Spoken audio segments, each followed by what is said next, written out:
This is your Classical Break, your daily dose of classical music. I'm Tyler Alderson, and today we'll be listening to Beethoven's Variations on the Melody by Mannern from Mozart's Magic Flute. Despite both being giants of the Vienna music scene, it's unclear whether or not Beethoven and Mozart ever met. Beethoven didn't move to the city full-time until after Mozart's death, missing him by about a year. He did, however, visit Vienna before then, and there are rumors that he met and even took lessons from Mozart during that stay. Accounts vary, some of them having Mozart immediately impressed with the younger composer, and others having Mozart outright rejecting him. Beethoven probably at least saw Mozart play, since he mentioned some of Mozart's performing techniques later in life, but otherwise the two were like ships passing in the night, only briefly, if at all, acquainted. Mozart's music, on the other hand, was a constant companion to Beethoven. His name was inescapable when Beethoven first moved to Vienna, and along with Haydn was indelibly linked to the symphony and string quartet, both forms that Beethoven had a strong interest in. He even took lessons from Haydn, one of Mozart's closest friends and colleagues, and by this point the elder statesman of the Vienna music scene. Mozart's shortened life had left a sense of unfinished business, and while no one knew it yet, Beethoven would go on to further many of the forms that Mozart was so well known for. One area that Beethoven never had much success in was opera, and when he arrived in Vienna in 1792, Mozart's Magic Flute was enjoying its 100th performance. It continued to be a roaring success throughout the years, and it's not surprising that Beethoven would have picked up one of its melodies for his own purposes. This was the second set of variations on a theme from that opera, coming 5 years after the first, and that set was also for cello and piano, and also based on a melody sung by Papageno, suggesting that there was something about the character that really spoke to Beethoven. Mozart definitely had a big effect on him, and these variations were meant primarily as a tribute to the genius of Mozart, and perhaps also as a signal that Beethoven would be the person to carry on his legacy. Even though the text doesn't come through in this arrangement, it's definitely relevant to why Beethoven picked this particular melody. It comes from a conversation between Pamina, a noble princess, and Papageno, a more salt-of-the-earth character.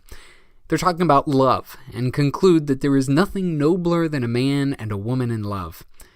This certainly would have appealed to Beethoven's romantic side, and he seems like he may have had someone in particular in mind. His secretary said that around the time he wrote this, Beethoven had been in love for a long while, quote, 7 whole months. This is a cheeky dig at the fact that Beethoven was fairly mercurial, falling deeply in love, then either moving on or being hurt so badly he withdrew for a while, only for his affections to land somewhere else. But Beethoven, at his heart, was a romantic. He couldn't help but think of that ideal of love and the ideal of the soulmate that eluded him for all of his life. In keeping with the duet nature of the original material, Beethoven keeps the two parts separate, the piano taking Pamina's lines and the cello playing the part of Papageno. The main melody is tender and delicate, but Beethoven ends up putting it through more tumultuous variations that are very typical of his style. Here's Wendy Warner and Irina Nuzova with Beethoven's Variations on Mozart's by Mannern from the Magic Flute.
I know this is a broad generalization, but you can hear the bouncing, easy Mozart in there, but it being Beethoven, always waiting for that drama to come in, and it really does in that last couple sets of variations there.